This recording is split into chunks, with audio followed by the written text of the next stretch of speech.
Hi everyone, I'm LexiLou, and welcome to this week's episode of Violet Cauldron. Here, let me get some music on.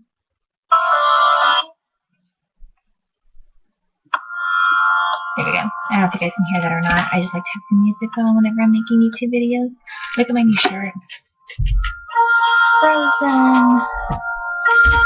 I thought if I put my laptop up higher, it would stop that flashing. It drives me nuts. I don't know if your guys' laptops are there or not, but mine does constantly whenever I hold something up to it. I don't know if it's just whenever I hold things up to it, or if it's just, I don't know.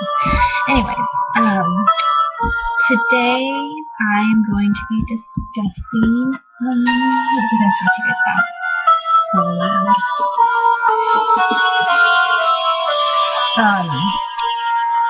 Oh, this new book I got, it's right here. It's the 2015 Witch's Companion, and there is an amazing article in it. That's what it is. The these Witch's Companions, they just have tons of different witchy articles in them, and they're amazing. And I mean, you can keep the 2015 one and read it in 2018. It doesn't matter. Like I have the 2012 right now, and I'm still reading that one. And it's actually the Witch's Almanac. It's not the Witch's Companion. The Almanac just has a section with the moon phases and instances that you can use for that particular day, so you can't really use that for 2012, obviously. But you can read the articles, and there are some very good articles in these little Llewellyn books that they come out with yearly. They have a 2015 moon phase, 2015 Llewellyn's sun phases. They have a calendar. They have an assignment notebook. They have a couple other ones, an almanac, like I said, and then the Witch's Companion. So I usually just like the Witch's Companion because you can use it all year round. You can use it all the way up until, like I said, 2050 if you want to, even though it's a 2015. It's 2014 I'm using it. So. Anyways, there's this article in here about divination, and I wanted to share it with you guys. Yeah, I do want to make an announcement, by the way. Drink a tea. My throat's sore. And my tea is already getting cold. I hate that.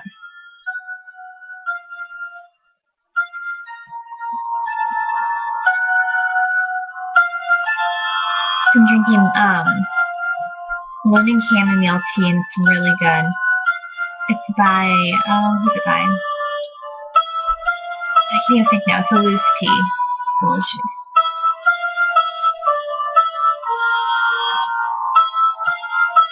Lavender chamomile is really good too. If you guys ever had that, you can get in the health food section at most grocery stores. Anyway, there are several forms of divination that I've read about that I haven't even heard of in here. So I just wanted to share some of these with you. And my announcement that I was going to make. That's right. I was going to make a big announcement. Basically, I know that I started LexiLou as a YouTube channel because it was going to be an art journaling channel, all about, arts and crafts and art journaling, and it still is, it definitely still is. Tomorrow, I'm going to be very busy tomorrow, so it's either going to be Sunday, or no, it's tomorrow, Saturday. Sunday, I will post a video all about art journaling. It's going to be a 30-minute video about art journaling. And I have 2 new art journals that I want to show you guys. That I have about, I think there's like 5 pages finished in one, and then there are 2-sided pages, like a whole spread, like when you open a book. And then the other one has 15 whole pages finished in it. So I'm going to share those with you, and I'm also going to show you some of my new art supplies that I've gotten in the past 2 months or so.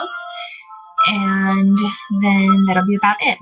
I'm going to spend the rest of Sunday. Hopefully I can get this done all on Sunday. I don't know how long it's going to take. I can't really remember how long it took me to make this YouTube channel, but I'm going to make a new YouTube channel, and it's going to be the Violet Cauldron. So those of you who are here for the Violet Cauldron Wicca videos, I'm going to be moving over to a new channel. And you just have to go up in the search bar and type in the Violet Cauldron. And this is just kind of a pre-video warning, I guess I should say. If the Violet Cauldron has already been taken as a YouTube channel name, then I will do something like the Violet Cauldron, I don't know, number 2, or I'll think of something. I might do a different name. I might do, I have a few names that, there's my Wiccan name. I could use part of that. There's a few things I could do. So I will post another video and update you guys on that if you are here for the Wiccan videos. And LexiLou is going to continue being up and running. It's going to be an art journaling and all about arts and crafts and art journaling. So if you're here and you subscribe because you liked my art journals and you like my artwork, then don't worry. I'm going to have the LexiLou channel all about artwork and art journaling again. So I'm going to make that announcement. Anyways, let me find this part. Where was I reading this at?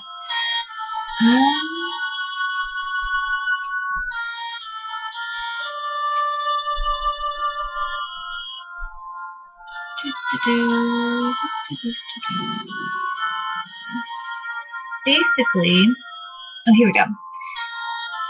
The woman that wrote it, Barbara Ardinger, I believe that's how you pronounce her name. She says that she was, at first, basically, she was like all of us who are Wiccan, or most of us who are Wiccan, or whatever you are, pagan, whatever religion you are. Well, if you're involved with witchcraft, I'm trying to say, I'm not saying it very well, then you probably love divination. I love divination. Divination is my all-time favorite type of witchy thing to do. I love doing divination. And if you're like me, then you might draw an oracle card a day to see, how your day's going to go. And that's what she used to do, this woman.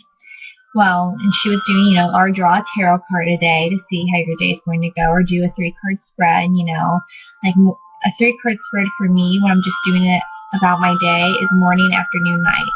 So I do that sometimes. Usually I only do it about twice a week, and I usually am in a hurry in the morning, so I don't have time to do a tarot reading, or not a tarot reading, but to even draw a tarot card and meditate on it. I don't have time to do that. So what I do is I do all of my readings at night, and I kind of do them at night on how the next day is going to go. And I usually do that 2 or 3 times a week, depending on how my schedule is. She was doing that, and she, once you practice Wicca for so long, and I've heard this from numerous people, it gets old. The tarot reading, it gets old, no matter how many you actually buy. This has not happened for me yet, because I've only been into tarot for about 2 years now. No, a year. Probably a year, yeah. No, 8 months. 8 months to a year I've been really practicing tarot. Before that, I just kind of I would look at the cards and, read about them. That was about it.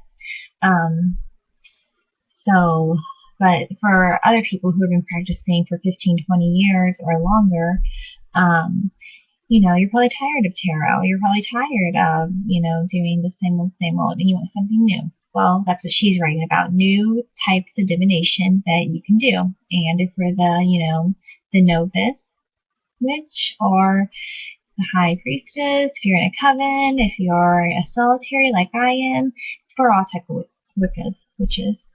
One is the fortune cookies. What she did was basically she loved Chinese food, and anytime she had a fortune cookie or her friend had a fortune cookie and didn't want it, or somebody, she would collect everybody's fortunes whenever her family would order, Chinese. And basically she had about 65 fortunes, and she would tape them on her in her kitchen on one of her cabinets. So whenever she would go make coffee in the morning, she would just glance, and whichever fortune caught her eye first, that would be her fortune for the day. And it would say something along the lines of, forget all that wishful thinking and be practical. Or, ask the goddess, then do your homework. And she would print some of these fortunes offline as well, and just cut them into, strips like the other fortune cookies are. So she did that. That was one way that you can do a different kind of divination, and how this is divination is just when she would look at this cabinet, she would have them taped all over the place. It would be the first one that she would glance at. Or she would have like 5 in her wallet and she would pull one out at random, and that would be her fortune for the day. So, another type of, and I've heard of this one, of divination is bibliomancy. And it's basically like when Christians have a Bible and they go through the pages really fast like this, and then they land on one and they have their eyes closed, and they do this, of course, and then they go like that with their finger and they pick a verse just with their eyes closed still, and they read whatever verse they landed on, and that's, God responding to them on what you should do, or the Holy Spirit responding to them about what you should do for that day, or how you should handle a certain situation. She is saying in this book that you can do this. Now I lost where I was at. Let me change to some delicious tea.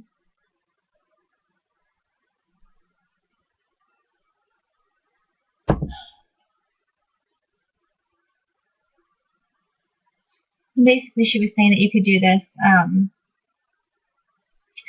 with anything. You can do this with a magazine, you can do this with a newspaper, you can do this with a book that you're reading. Flip through it, and she gives an example. She did it right here while she was writing this article. Where was it?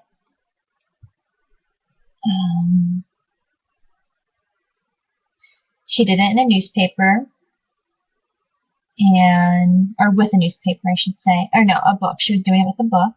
And it was a book about Henry VIII to Elizabeth I.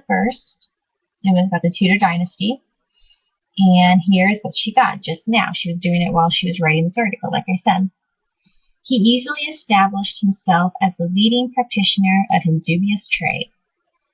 And that was her little divination guidance for that day. And how she took it, now I took it a completely different way than she took it. This is how I understood it. I'm going to read it to you again, and you might understand it a completely different way than I understand it, or the woman that's writing the book understood it. He easily established himself as the leading practitioner of his dubious trade. Now, dubious trade, dubious means, it means basically like you're not sure about it, you're uncertainty, or hesitation, but mostly uncertainty. It's just another word for uncertainty. Dubious trade, like it could be trading words, it could be trading communication, it could be trading money for something, for advice. It could be, well, usually we don't do that. Money for advice, that was bad. I'm trying to think. So, trading. It could be anything. Trading a pen for a pencil when you're in college. Hey, I need a pencil. Here's a pen. Do you want to trade? But basically what this is saying, he easily established himself as the leading practitioner of his dubious trade. So, he knew that this was going to be something that he wasn't sure about. This man is uncertain about it. So it's saying that you're going to be uncertain about something, and it's going to involve a trade of some sort, and you're going to be uncertain about it, but you're going to be the leading practitioner. The leading practitioner, that means you're going to be in charge of it, or you're going to be the head of it, or you're going to be someone that someone looks up to, or you're going to be the one that's soliciting it, or you're going to be the one that's going to receive the soliciting.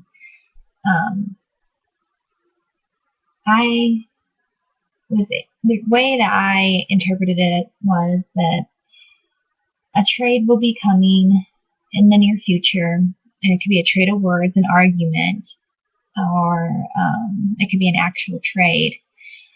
It could be a trade of money from hand to hand. It could be shopping, just anywhere. And you're going to do this trade, and you're going to be uncertain about it. You're going to have a feeling to begin with, and you're going to have uncertainty. So you're going to feel very uncertain about this. Like, maybe I shouldn't do this. Maybe they're getting a bargain and I'm not. But you are the leading practitioner. You're the one that started it. So, you can't really back down. if you're the leading practitioner, if you're the one that's in charge of hearing it, or if you started the trade, it's basically what it's saying. If you start this, he really didn't feel like he could back down because he was the leading practitioner, so he had to go along with this dubious trade that he was uncertain about. So this is how she interpreted it. The context is about one of William Cecil's spies, but that doesn't matter to the bibliomancy. What this sentence might mean in my life today is that I need to be careful if I receive a phone call or an email soliciting money for some cause or other. I got that, the soliciting, so we both kind of came to an agreement on that. Or maybe someone who comes to my door will be someone I shouldn't listen to. Or maybe I should be more careful in my editing today. The day's not over yet, but I hope you agree that it's good to be prepared. Try bibliomancy for yourself. So, I did not try this yet, but I'm going to tomorrow. I can't wait. Think about that sentence and think about what you think it means. So it's just funny how everybody, what we're going through in our lives and how our minds are working at this point in our lives due to our the people that we're living with, due to our living situations, what we're going through, where we work, who we work around, who we're involved with, our spouse, our partners, our friends. If we're going through a legal situation, if we're going through, I don't know, your car is breaking down, you're going through a crisis, or if you're going through a really, really good time, a marriage, a breakup, whatever, you're going to view this sentence differently than I would view this sentence. If you're going through something, we're all going through different things in our lives. That's what makes life so beautiful. We're all different, and we're all going to experience things differently. Or, mostly the same, but, we're going to think things differently. That's what I'm trying to say. So, there could be 100 different interpretations of that one sentence. That's what makes bibliomancy so neat and so much like tarot in a way. There's 100 different ways or millions of different ways to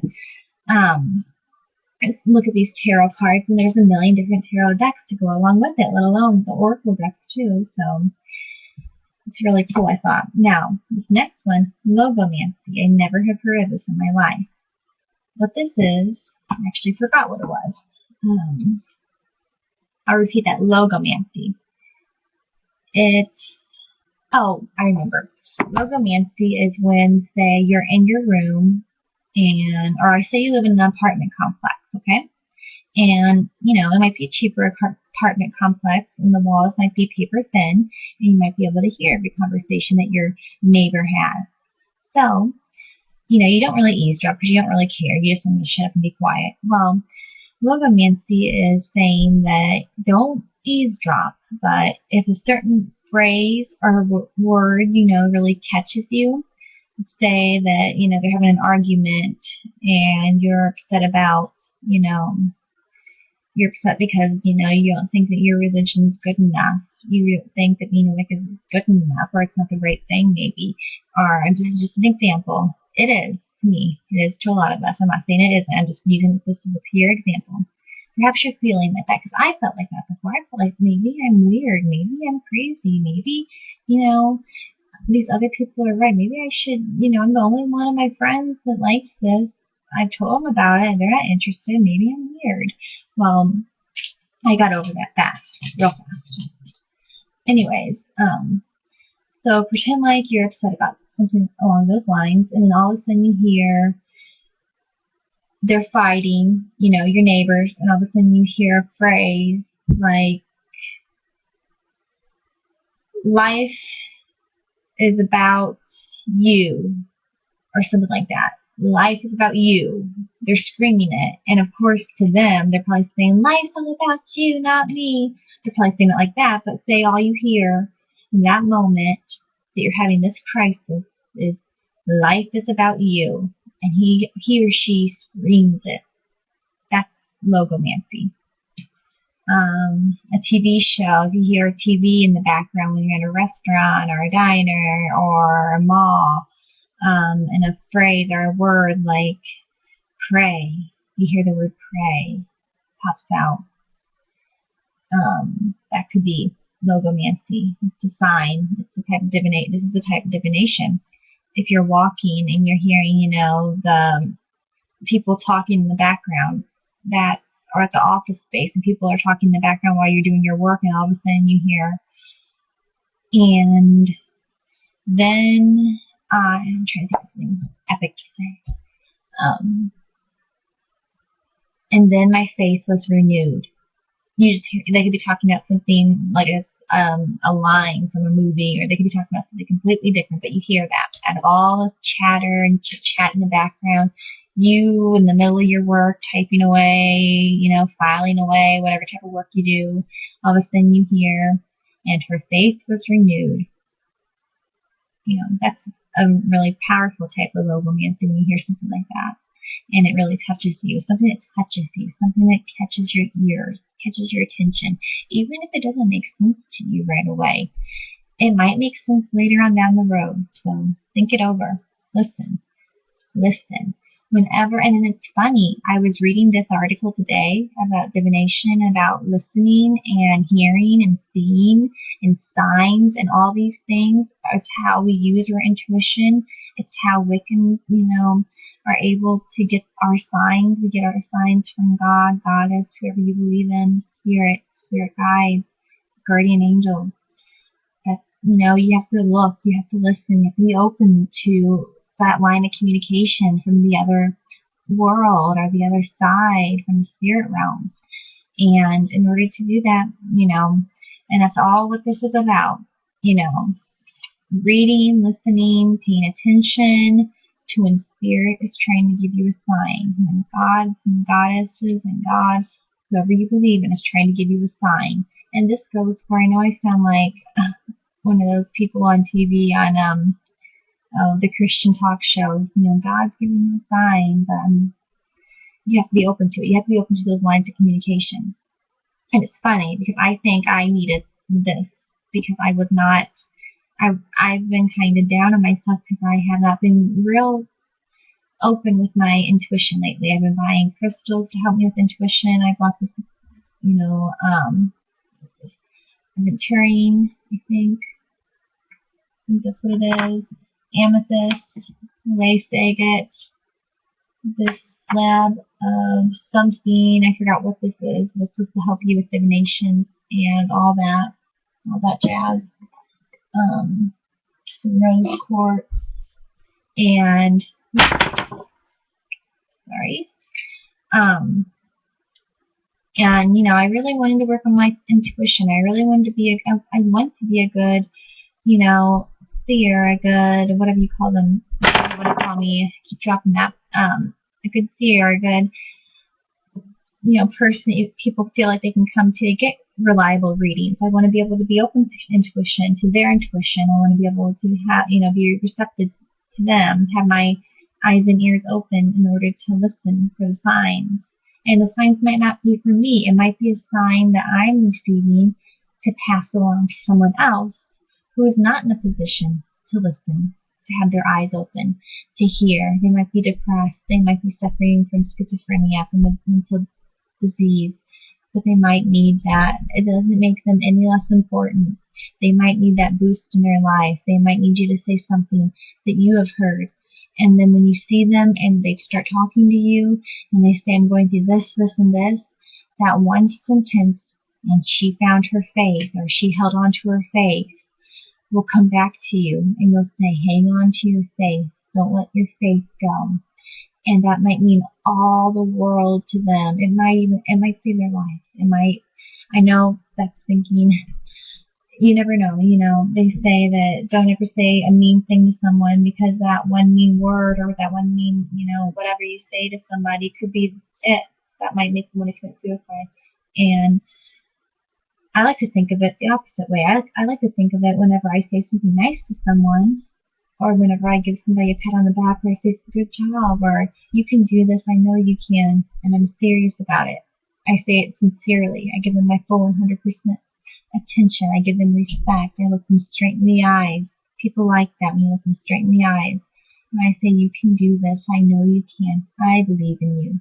If you need me, you know, don't hesitate, you know, to call me. I say things like that, you know, out to perfect strangers. sometimes to strangers, I feel like I can, I need to, that's a different story. I feel like sometimes I need to, go up to somebody and say, hey, are you doing okay? I don't pry or anything. And usually 90% of the time when I do that, they're not doing okay. They want to talk. Sometimes they cry and, you know, maybe Spirit's telling me that I need to have my eyes and ears open so I can listen to these messages and pass them on to other people. I have been doing a lot of oracle cards lately to build me up to the tarot cards. I feel like I've been practicing oracle more than tarot lately, and I've been getting this one card in particular. Every card, not this one card I've been getting, and I've been getting a few other cards, and they all have to do with healing and being a healer. And I truly think, and I have always, I think I'm put on this earth to be a healer. I think I need to do something that will heal people. And I never in a million years thought I would be a healer. I'd be that type of a person, but I think I am. I think that's why I'm getting these messages, and I think that's why. And today, after I read this article about, have your eyes and ears open, listen, listen, listen. It's basically what she's pounding in your head when you're reading this. Have your eyes and ears open for God, Spirit, Goddess, God, whatever you believe in, whoever you believe in, to give you a sign, your guardian angels, your spirit guides, your, totem animals, your spirit animals, whoever, your shadow self, whoever. And I started going on this Wiccan site that I like to go on YouTube. I was under it, and I don't be able to find it, but basically I was listening. It was like a Wiccan talk show, and this woman was on here, and she was talking about, well, the reason why I love Wiccan so much and the reason why it kind of chose me was because I had my eyes and ears open and I was listening for the signs. It was a sign and I was able to receive it. And to this day, that's what keeps me passionate about Wicca so much, is that I see signs everywhere. It keeps my intuition open. It keeps my, I don't know the exact word she used, but it's basically everything that she was saying in here, and I took that as a sign. Signs were giving me signs. People talking about signs were a sign for me. So I thought that was a pretty cool thing to share for you guys. So signs are all around you, no matter what kind of a day you're having. I know it depends. If you're having a bad day, you don't want to listen to the signs. You just want to go under your bed and watch Dawson's Creek for 5 hours. But, you have to get out there in the world. I, for one, used to be I'm a major homebody, I am, but I used to be, and I still am, very shy. I would never do this in a million years. I would never do YouTube in a million years ever. And here I am doing YouTube videos. And I'm doing it like, it's nobody's business. And when I was in high school, I was so shy. I only had one friend, and she was a friend that was my friend kindergarten, so she kind of had to be my friend. And I had a few other friends, but I was not popular in high school. I didn't like to be around people. I didn't like to talk to people. I didn't want to try out for cheerleading. I never wanted to do any of that. Well, I came out of my shell when I was in college, and I kind of became popular in college. I mean, there wasn't really a popular group in college, but I really did. If there was, I guess I was in it. And I really, I wasn't like a bitch or anything. I was just, I got to be in the not cool crowd, but the crowd that I would never normally hang around with. Not bad influences or anything, but people that, and I was able to talk to them. I was able to, have my first boyfriend, and in college all this happened. So, but anyways, I was I'm still an introvert to this day. I'm very much an introvert, and I'm, good at art, good at drawing, good at writing, good at, things like that, very artistic, and very, like to read. And I would stay in my house if I could, Fridays and Saturdays. I never wanted to go out with friends when I was in high school. I never wanted to do that. I never wanted to be part of that crowd. Well, sometimes you have to make yourself go out there. You have to make yourself, do it. And it was really a friend I met in college that got me, they came with me to parties and stuff like that, and different social events. Like, not anything like drinking. I mean, somewhere, like that, but, like tie-dyeing parties, things like that. She got me out of my shell. She got me to trap for cheerleading and actually made cheerleading in college, and I was never even a cheerleader in high school. So, your life can take a crazy turn. And now I'm a bit of I think I'm a bit of both. I'm a bit of an extrovert at times, but I'm also a bit of an introvert still at times. And I think that's a wonderful combination to have for me in my life right now, as a human being. So yes, you must get out there, even if you don't want to. Just do it. You will be surprised of how receptive and receiving people are, and how much people do want to help. There are people out there that want to help you, that want to say that just can't wait to say a kind thing to someone that's going through a hard time, that feels shy, that feels scared, that feels, like they don't belong. I'm one of those people. If I see somebody I don't belong somewhere, I just run up to them, and if I'm not the one that's not belonging, or in that case, I'll just go to the other person that's not belonging. I'm like, hey, and then we kind of talk, and so we're helping each other out, kind of. But if I'm at a party and I know everybody there, and somebody comes in, I can tell they're not belonging, or they don't fit in, or I can tell they feel like that, even though they do fit in. Or I'll go up to them and I'll talk to them, and it could, you never know, your help can make a world of difference to someone. So here's the next one, Jiffy numerology. If you know what numerology is, basically what it is adding up numbers, and then you get a number like 39, and then reducing it to the smallest number possible. You did this it's a basic level math thing that we do in basic level math. I'm taking basic level math right now, or basic college math right now in college, actually. And this is one of the things we're doing, getting a number down to its lowest possible numerator.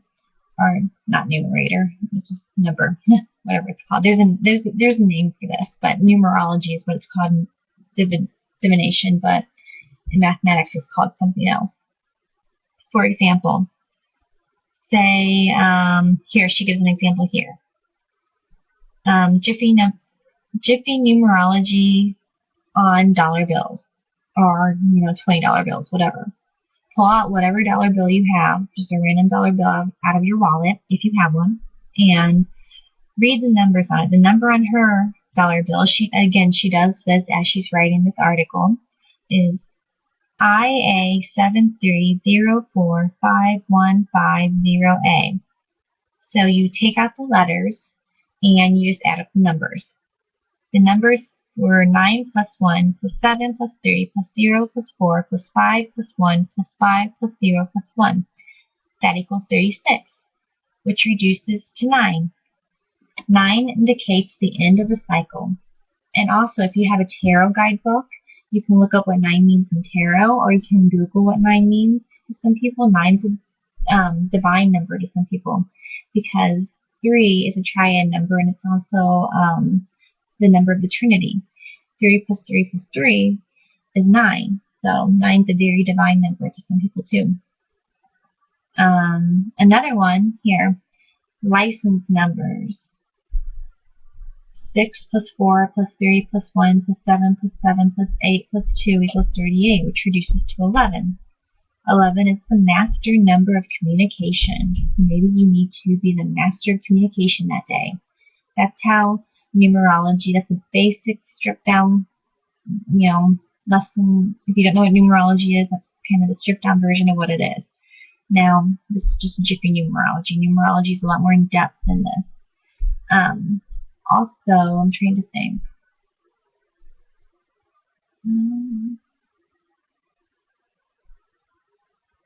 Oh, the year. That's a good one, the year. 2014, for example. In this book, it is 2015, obviously, because it's 2015, which is companion. So, 2015 is 2 plus 0 plus 1 plus 5, and that equals 8. And 8 is the number of power. So, 2015 is going to be a power year for all of us. Yay! 2014, 2 plus 1 plus 4, 7. 7 is the number of love, a lucky number, of course, lucky number 7. I'm sure I'm missing tons of things that the number 7 stands for. That's just the ones that come off the top of my head. And they say that's what you should go on, the numbers that come off the top of your head, the first ones you think of. when you think of that number. That's how it's called Jiffy numerology for a reason. It's what you think of first. Boom, boom, boom. What do you think of? And also, if you want to include the letters, if there's letters and numbers like there are on dollar bills and license plates, you can think of, okay, IA, and then there's the number. What do you think of when you think of I? The first thing I think of when I think of I is incense. Probably because I was just burning some incense. A, Alexis. That's my name. That's the first thing I think of. So incense Alexis. That could be a sign for me to buy new incense. Who knows? I do need to buy some new incense, actually. I'm almost out of all my good ones. And I'm out of tomorrow. Today's Friday. Oh, I missed Friday. I was going to do a love spell today. And it's 2:30 right now, so it's technically Saturday. So I was going to do a love spell on Friday. Dang it. I missed it.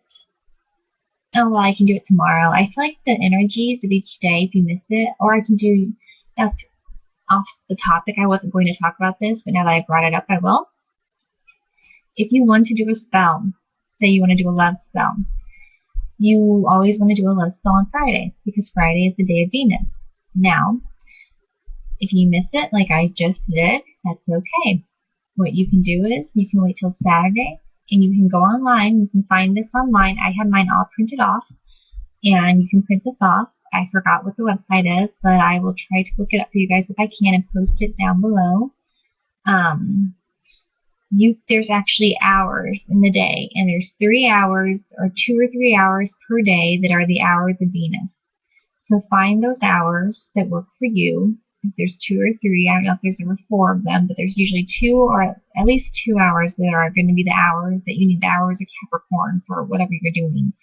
But the hours of Venus are for love, and that's what I'll do on Saturday, and it's closer to Friday, so it'll work a little bit better. I'll start some of that Friday magic, I feel like. And I'm going to wait till it's full moon, and we're in the waxing gibbous, so that's also a good sign. Good time to do a love spell when you're in the waxing gibbous. Go ahead and be in the waxing gibbous, or be in the new moon, or waxing gibbous, or be in the full moon, preferably for a love spell. And I'm going to do a whole, when I get my new Violet Cauldron channel up and running, I'm going to do a whole series, or not series, I'm going to do a whole episode on love spells. And how you perform a love spell, what are some of the guidelines when doing a love spell, because I have done at least 3 or 4 love spells just in the past year. So, yeah, I'm looking for someone. In case you can't tell, I do a love spell as often as I can. And yes, they have worked.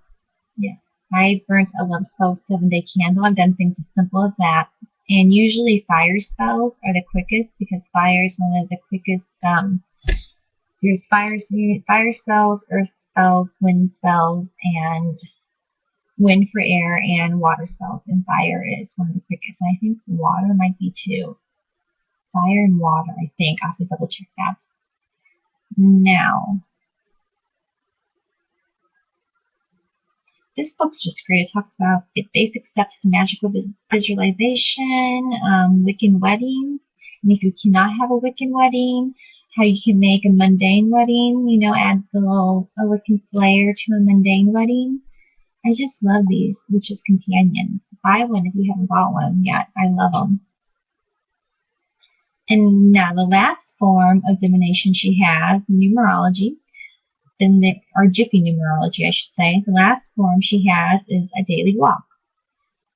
Basically, she says, if you take a daily walk, see what your route tells you. Usually if you take a daily walk, you go on, your certain route.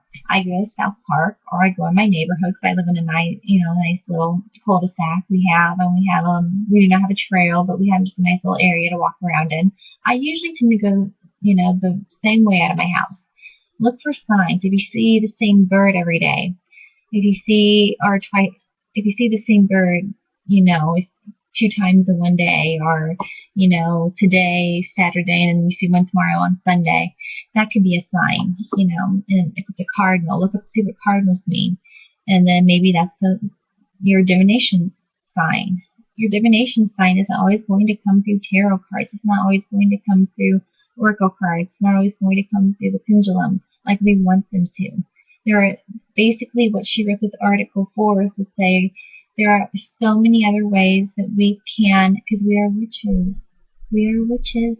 There are so many ways for us to use our magical abilities to find out what we need. We just need to have our eyes and ears open, and we need to be open to that line of communication that Spirit is going to bring to us. Now, if Spirit really wants us to know something, she will let us know. If we're just sitting there, we're going, and it keeps bouncing off our head. She gives us sign after sign. We all have been in that state where we just have our eyes closed, our intuition's off. She will give us that sign. We'll get it eventually. If it's not through tarot, it'll be through some other way. But it's better to get it and to know beforehand than when it actually happens. It's, kind of too late. Well, not too late, but you know what I mean. Nothing's ever that dire that you can't, go back and fix in a way. Not fix, but transform in a way. So she's basically saying, she says, when I see a cat, I consider that a tiny bit of good luck.